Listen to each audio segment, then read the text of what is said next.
Hoje o assunto é sobre os principais produtos agrícolas brasileiros e a gente começa falando um pouco a respeito do café. O Brasil já foi chamado no passado de o país do café e do futebol. Hoje, nem futebol e tampouco café. O café, que já representou a grande parte das exportações brasileiras, no começo do século, há 100 anos atrás, 90% das exportações do Brasil vinham com as divisas do café. Hoje, o café já não tem mais a mesma representação. O Brasil, que já foi dono do mercado mundial de café, hoje encontra vários concorrentes no mercado. Depois da Segunda Guerra Mundial, muitos países pelo mundo afora começaram a plantar café também. Copiando a ideia brasileira que vinha do século XIX, começaram a plantar café na África, começaram a plantar café na Ásia e dizem hoje que o café é uma das bebidas mais populares do mundo. No mundo todo se toma café. Até mesmo na China tem aparecido lavouras de café. O chinês está trocando o chá por café. Então, vou mostrar para o senhor primeiro um primeiro gráfico que fala a respeito da produção mundial de café. O senhor observa aqui que o Brasil lidera a produção mundial de café com mais de 3 milhões de toneladas de café produzido por ano. Em segundo lugar, vem na sequência Vietnã, Indonésia e a Colômbia. A produção do Vietnã é metade da produção brasileira. 1,5 milhão de toneladas é o que o Vietnã produz. O interessante é que quando eu comecei a licionar, era Brasil primeiro, Colômbia segundo.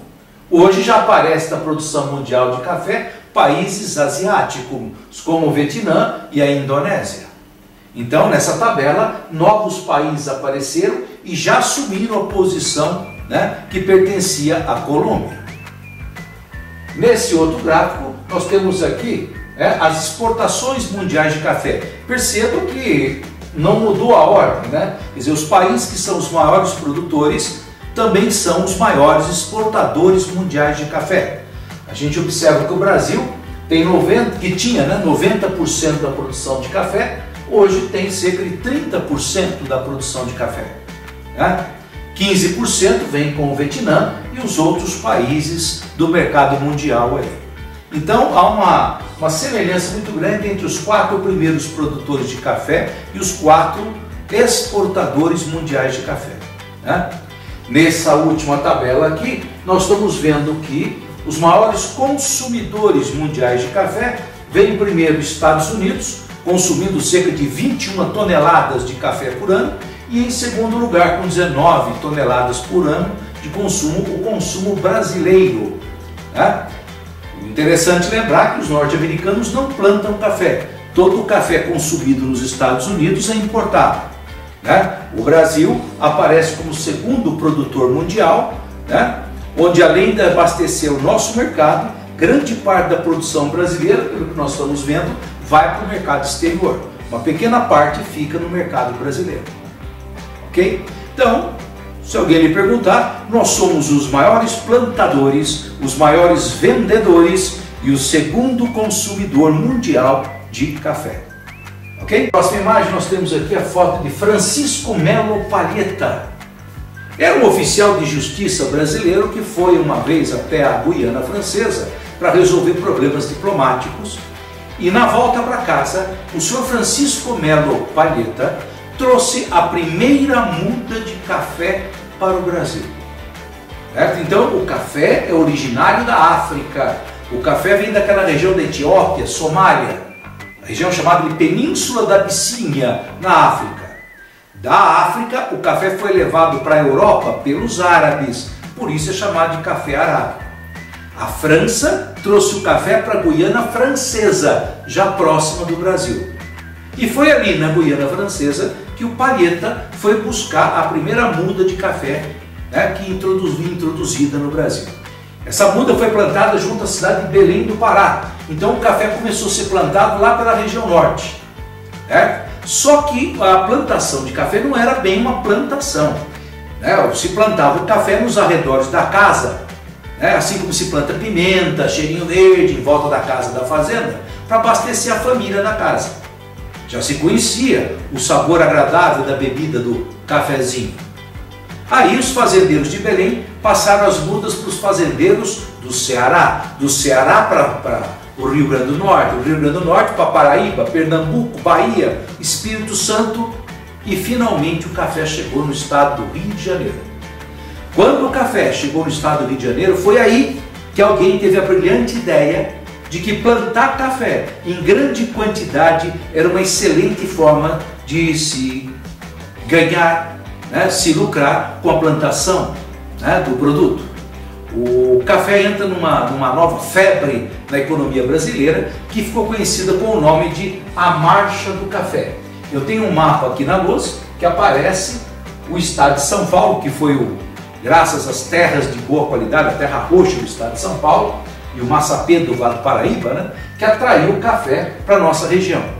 Então aparece aqui, num primeiro momento, o café sendo plantado em 1836, junto ao Vale do Paraíba, aquela região de Aparecida do Norte, Queluz, Resende. Né? Depois, mais tarde, por volta de 1854, o café já vem agora para essa área, onde fica a região de Campinas. Depois, em 1886, o café vai para o norte do estado de São Paulo, passando por aqui, Pinhal, São João, indo para Ribeirão Preto. Tá? E em 1920, o café já estava chegando no oeste paulista, em direção ao interior de São Paulo. Repare, o café vem pelo Vale do Paraíba, depois ele sobe para o norte de São Paulo e depois vai para o sudoeste do estado. Essa sequência é conhecida na história e na geografia como sendo a Marcha do Café. Um exército de agricultores entrou marchando pelo interior de São Paulo, trocando o mato por café. Era uma febre. Quanto mais mato derruba, mais café planta, mais rico se fica. Era chamado de ouro verde. Então o café passou pela nossa região quando veio por essa região de Campinas a Ribeirão, passando próximo aqui da região de Aguaí, Pirassununga, São João. A região chamada de Mogiana. A estrada de ferro mogiana, que vem da nossa região passando por Aguaí, indo para Campinas, foi uma estrada de ferro construída na época do século XIX para poder exportar a produção de café da nossa região. Vinha desde Ribeirão Preto, Aguaí, Campinas, São Paulo, depois Porto de Santos para exportação do café. Então, nós estamos numa região que tradicionalmente foi uma grande área produtora de café no passado. Hoje você observa na nossa área que nós temos gado bovino leiteiro, nós temos muita laranja e nós temos também cana. O café quase que sumiu. Nós temos ainda um pouco de café na região do Espírito Santo do Pinhal, subindo aqui a serra, por lado de Andradas, aparece também um pouco de café, e no sul de Minas Gerais. Eu tenho mais duas fotos que eu peguei aqui, que eu encontrei. Na primeira fotografia aparece uma fazenda numa foto histórica, um dos poucos retratos batidos no século XIX, mostrando ainda na época da escravidão, um grupo de negros trabalhando no terreiro de café. Aquelas montanhas lá atrás lembram que é a região da Mantiqueira. Nós estamos no Vale do Paraíba. Essa cidade de Resende, Queluz, foi por onde começou a marcha do café. E o café começou a ser colhido pela mão de obra escrava. Nessa outra imagem já aparece aqui várias famílias italianas, colonos italianos, fazendo a colheita do café. Quando houve a abolição da escravatura, a mão de obra italiana, espanhola e também um pouco alemã vem para o Brasil para trabalhar nessas colheitas do café. É muito comum nessa região que nós moramos aqui em São João, você encontrar sobrenomes italianos. Zinetti, Zorzato, Borsini, Zuccolato, Zuccoretto, a italianada que veio para essa região para colher café. E nessa última foto aparece aqui uma fazenda de café na região de Ribeirão Preto e um trenzinho da Mogiana, certo? A estrada de ferro que havia sido construída para retirar a produção de café. Essa região, aparece a região de Ribeirão Preto, que já foi grande centro cafeicultor. Se o senhor for a Ribeirão hoje, o que o senhor vai encontrar é cana. O café praticamente que desapareceu. Bom, com relação ao café, nem sempre tudo foi alegria. Em algumas épocas, o café deu prejuízo. Nessa primeira charge, nós mostramos aqui a primeira crise do café de 1906. Em 1906, nós tivemos uma super safra de café, né? Haviam plantado um excedente muito grande, e aí o senhor já sabe como é que funciona a economia de mercado. Quando a oferta é muito grande, o preço cai. E aí, em 1906, o preço do café despencou. Mas essa charge é muito clara. Mostra um grupo de cafeicultores bombeando a bomba dos recursos públicos. O senhor deve lembrar que, de 1906, nós temos o famoso Convênio de Taubaté, onde representantes do governo e cafeicultores decidiram que dinheiro público dos impostos seria usado para bancar o prejuízo do café. Em 1906, o governo comprou o excedente de café, certo? E deu fim, desapareceu com o café. Menos café, o preço reagiu e subiu. Então, em 1906, quem pagou a conta dessa crise foi o governo brasileiro, que bancou com recursos públicos, tá, para que os cafeicultores não ficassem sem o lucro do café. A grande crise se deu anos depois, em 1929. Nós já estudamos numa aula passada, quando falávamos sobre indústria, que em 1929 o café, né, do Brasil, que era o grande produto de exportação, ficou todinho aqui, porque houve uma grande crise nos Estados Unidos. A Bolsa de Nova York quebrou. Lembra a história do liberalismo econômico que levou ao colapso da economia americana? Por tabela, o Brasil top. Né? O Brasil saiu prejudicado e ficou com todo o café aqui. Nós estamos vendo aqui nessas imagens, né, o pessoal queimando o café. O governo brasileiro mandava através de agentes que iam para os armazéns, eles compravam café e queimavam numa tentativa desesperada de tentar valorizar o preço do café, certo? Em vão, porque em 1929 não tinha o que se pudesse fazer. O café do Brasil ficou todo aqui. E essa crise que ficou de 29, 30, 31, 32, o Brasil sem exportar café, o café se tornou um péssimo negócio. E aí, numa aula passada, a gente viu que um dos negócios, né, opcionais para substituir essa lavoura do café foi a indústria. Ok? Bom, na próxima imagem aqui nós temos uma foto de uma casa na Avenida Paulista. A Avenida Paulista ficou famosa como a Avenida dos Casarões dos Barões do Café. Era muito nobre você ter uma casa na capital, a fazenda no interior e a casa na capital. Em 29, os Barões do Café levantam o dinheiro que tinham nos bancos, mais a venda de propriedades do interior, certo? E vão começar a construir as indústrias na cidade de São Paulo. O dono da indústria, o Barão do Café, mora na Avenida Paulista, né? E a família, embora na Avenida Paulista, a fábrica era montada na região do Brás, do Bexiga, né? Na Barra Funda, na cidade de São Paulo. Eu encontrei na internet fotos de várias casas das mansões da Avenida Paulista. Eu resolvi pegar essa foto aqui em especial. Essa casa pertencia à família Dumont.